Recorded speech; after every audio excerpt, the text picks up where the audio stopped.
Vésperas do Dia de Portugal, tão difícil já de ser comemorado, já que não existe praticamente em termos políticos e de independência. Claro, ainda há alma portuguesa, ainda há portugueses, mas a desilusão em relação a Portugal, ao seu ser, à sua missão dentro da União Europeia é completa e total. Tanto mais que a União Europeia também não existe como União Europeia, mas apenas uma parceira escravizada dos Estados Unidos. Assim, vamos fazer uma pequena abordagem, tentando escapar da redução cada vez maior ao Facebook, ao Instagram, ao Telegram, ao YouTube, ao WhatsApp, manusear alguns livros, levantar pistas para os outros e para mim de trabalho, de aprofundamento, de facto, com as grandes almas de Portugal que deixaram nos livros ainda o que de melhor podemos encontrar, além dos monumentos e algumas pessoas nesta véspera de 10 de junho, em plenas festas de Santo António em Lisboa, barulhento. O primeiro livro que nos surge, e são todos eles só em pergaminho, é Maria Madalena, pecadora, amante e penitente, 3 estados. Impresso em Coimbra em 1706. O que é que ela tem de muito interesse? E há muita gente que fala de Maria Madalena, mas nunca leu nada do que é que a tradição espiritual portuguesa produziu. É ter sido traduzido por Frei António Lopes Cabral, Frei Profécio da Ordem de Cristo, capelão del Rei Dom Pedro II, traduziu do italiano de Dom Antonio Attilio Bravignolo Sale, uma obra valiosa de mística e que tem um prefácio de algumas páginas, uma chamada introdução pelo tradutor, além de um prefácio do editor. Uma obra perdida, mas que terá interesse para quem estuda mistérios femininos de Maria Madalena. Segunda outra obra muito interessante, também em estado muito desgastado, a encadernação está mesmo, como se diz, encarquilhada. Parece, de facto, o tempo foi marcando as ondas dos séculos, pois o livro já tem mais de 400 anos, ou quase 400 anos, 350, para sermos mais exatos. Este livro é um livro muito interessante porque já não feito por um frade da Ordem de Cristo, autor de outras obras, mas por um jesuíta, o padre Manuel da Veiga, que escreve sobre um dos profetas e taumaturgos populares portugueses, o famoso Sapateiro Santo, que Dom Sebastião teve bastante em conta. Tratado da vida, virtudes e doutrina admirável de Simão Gomes, português, vulgarmente chamado o Sapateiro Santo. É uma obra curiosa porque nela vem descrita uma vida valiosa, mas sobretudo todo o tipo de práticas e ditos e realizações que ele foi fazendo durante a sua vida.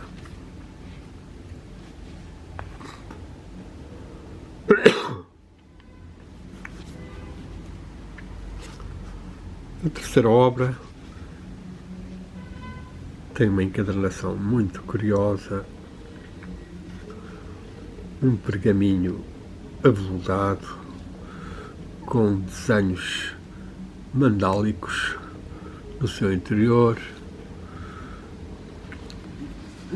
não, na sua encadernação, e o interior que tem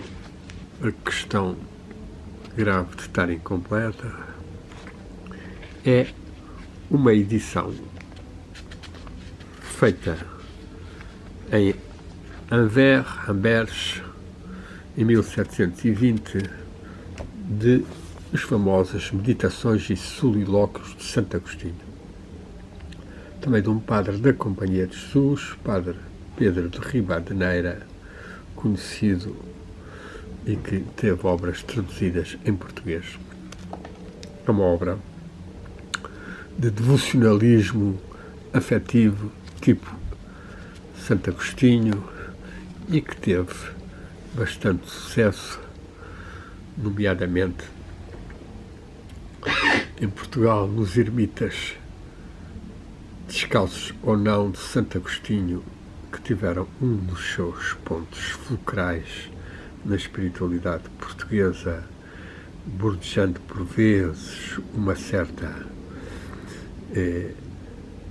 tendência demasiado aberta aos voos de Erasmo e aos voos da mística no Convento da Graça de Lisboa, onde pontificou espiritualmente o padre Sebastião Toscano e Frei Valentim da Luz, que teve mesmo problemas, acabando por ser morto por ser demasiado liberto na sua visão em relação ao céu, inferno, purgatório, santos, Nossa Senhora.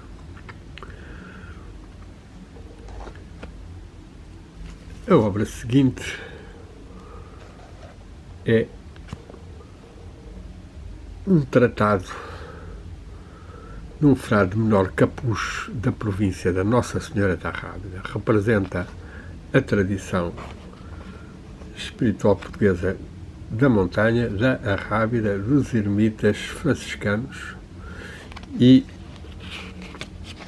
encontra-se completo com umas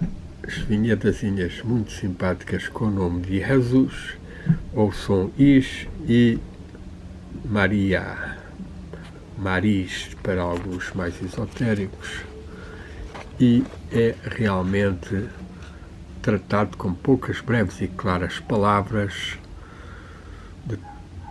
fala de todos os modos e maneiras de oração e que coisa seja amar a Deus. Frei António Medina, uma edição feita por Pedro Krebsbeck em 1611. Pedro Krebsbeck, que tinha a sua tipografia, onde se encontra hoje a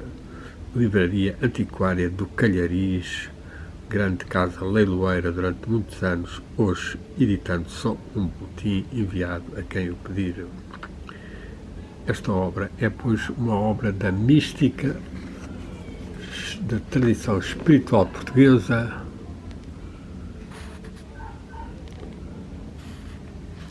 que toca aspectos que exigem um certo fogo, uma certa aspiração, que hoje em dia muita gente não tem tempo nem sossego interior. Passamos para outra obra também interessante e que é outra obra de tradição espiritual portuguesa, a Ordem de Cristo, de que se fala muito, os Templários, a Ordem de Cristo, grandes jantaradas, grandes seminários, mas estudar o que os mestres deixaram, que são os da Ordem de Cristo, depois dos Templários não há praticamente nada, senão a regra e senão algumas referências aos sermões de São Bernardo, e é a famosa obra Fugida do Mundo para Deus pela Escada de Penitência, feita pelo famoso Frei Gregório Taveira, um dos grandes místicos da Ordem de Cristo, natural de Lisboa, religioso da Sagrada Ordem de Cristo, uma edição já de 1702 de Coimbra. Uma obra interessante, infelizmente faltam umas páginas, mas é uma obra que quem quer aprofundar a tradição templária e de Cristo deveria ler esta fuga do mundo para Deus, até para conseguirmos fugir um pouco mais da grande agitação, da desinformação, da manipulação, da superficialização em que estamos envolvidos. O volume seguinte é um livrinho curioso de um padre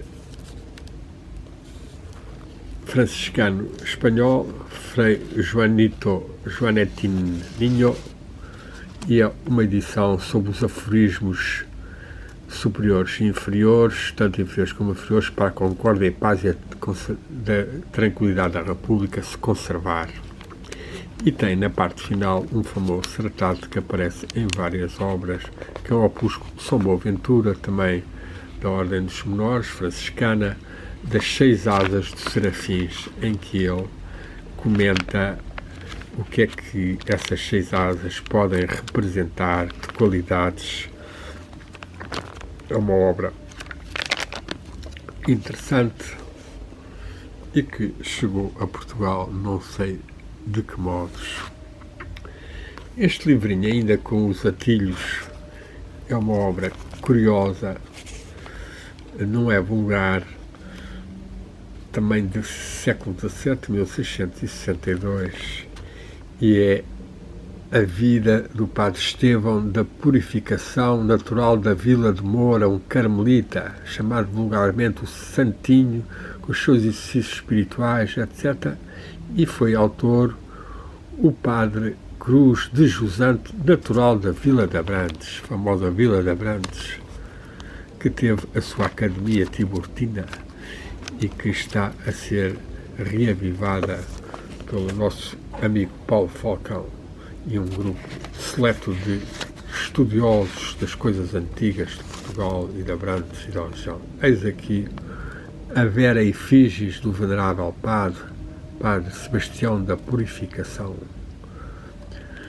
que morreu em 1617 com a idade de 47 anos. É uma obrazinha curiosa, referem-se a algumas cartas, a alguns dos seus dons e uma das muitas obras que tentava estimular a chama do coração para sermos melhores com os outros e para conseguirmos estar mais tempo em autoconhecimento e em religação ao espírito, ao corpo espiritual e à divindade. Temos outra obrazinha curiosa também, que é o famoso Gregório Lopes, Nascimento, Vida e Morte do Venerável Gregório Lopes, português, natural da Vila de Linhares, composto pelo Francisco Lousa, e que foi dedicado ao Conde da Ericeira, uma obra de 1675, com uma bela dedicatória ao Sr. Dom Luís de Menezes, Conde da Ericeira, com a sua brasão, as suas armas,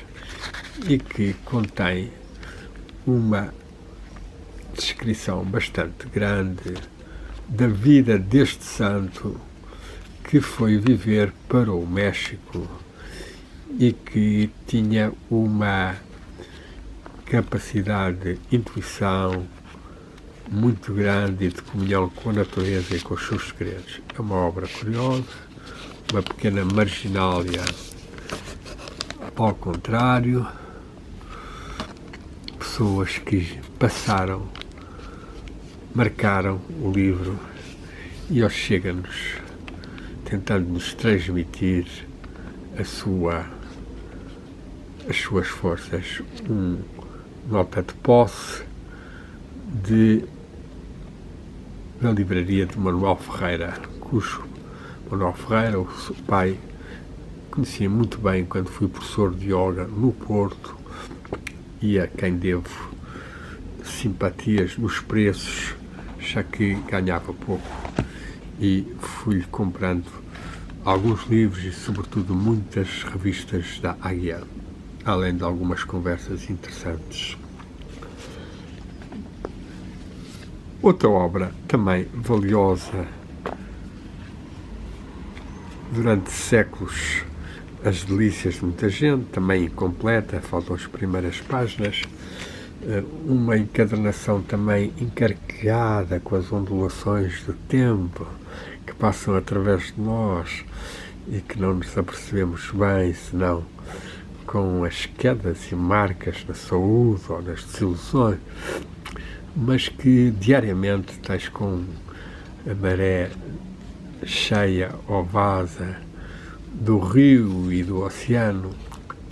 vão também dos planos subtis, moldando as almas, e hoje em dia, com toda esta informação e contra-informação e desinformação permanente, mais ainda são confusas e complexas as ondas de pensamento que nos tocam. Este é o famoso História do Imperador Carlos Magno, de que trata das suas proezas e façanhas dos 12 pares da França, feita em Barcelona, impressa em Barcelona. Faltam as primeiras páginas, mas é uma obra muito curiosa, já que Carlos Magno teve um grande sucesso,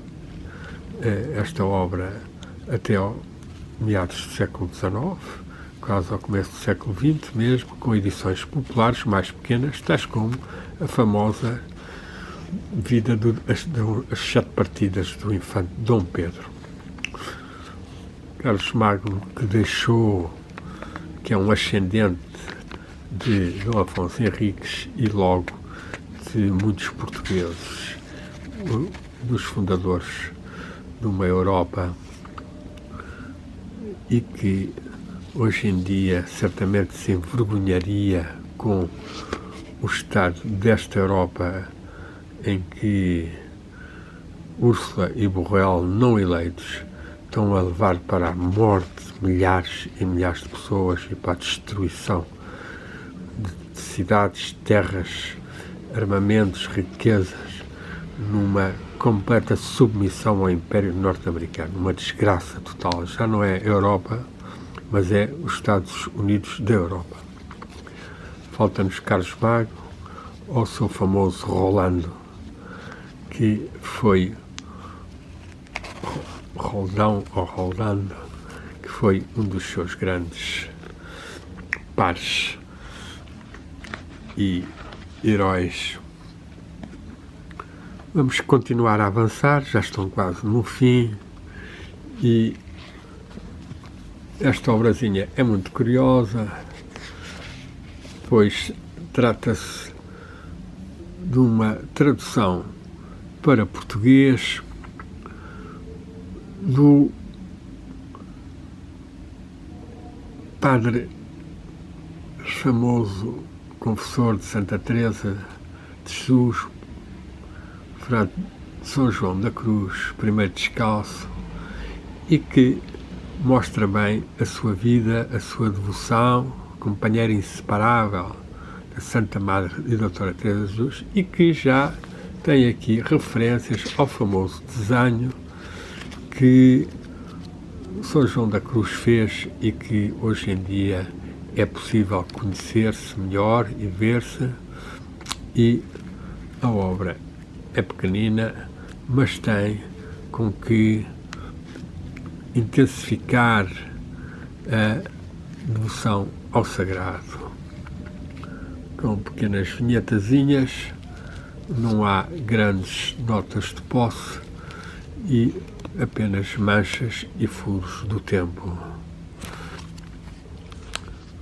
Finalmente, vamos passar ao antepenúltimo livro da nossa série, que é do uso de José da Silva, no ano 1768, e que é uma obra também que teve bastantes leituras e que correu na parte de manuscritos do seu autor por muitas almas. É o Frei António das Chagas, da Ordem dos Franciscanos, e que foi para o Varatojo no fim, e que, depois de uma vida bastante estróina e de guerreiro e de poeta e de amoroso muito grande, deu uma volta completa e total e passou a desenvolver uma grande devoção ao sagrado, com fases de grande ascetismo, mas também de uma certa mística. A penúltima obra que encontramos está também bastante incompleta e é os famosos Contos de Proveito e Exemplo do nosso Trancoso, do homem de Trancoso, se não me engano, Gaspar, agora não me estou a lembrar exatamente o seu nome, já li um dos textos há muitos anos, um ou dois dos contos, e são contos de grande sabedoria, contos de proveito e de exemplo, e que representam quase que uma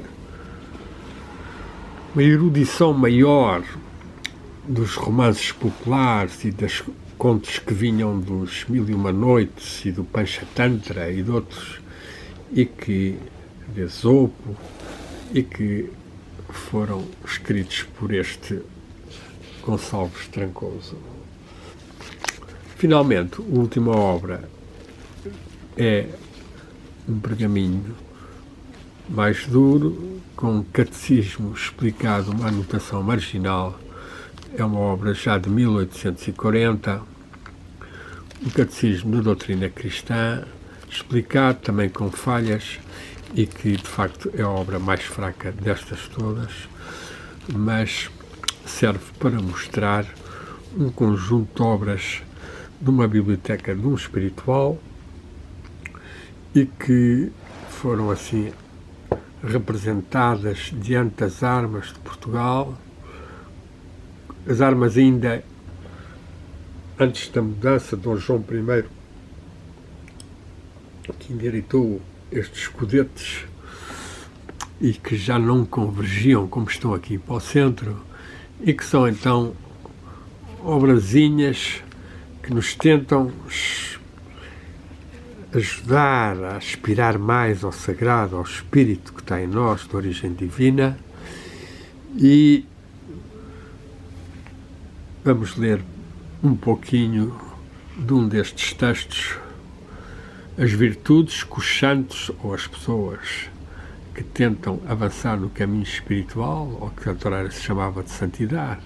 exercitam, correspondem os divinos dons que gozam, usando deste nome das virtudes do Santo Padre.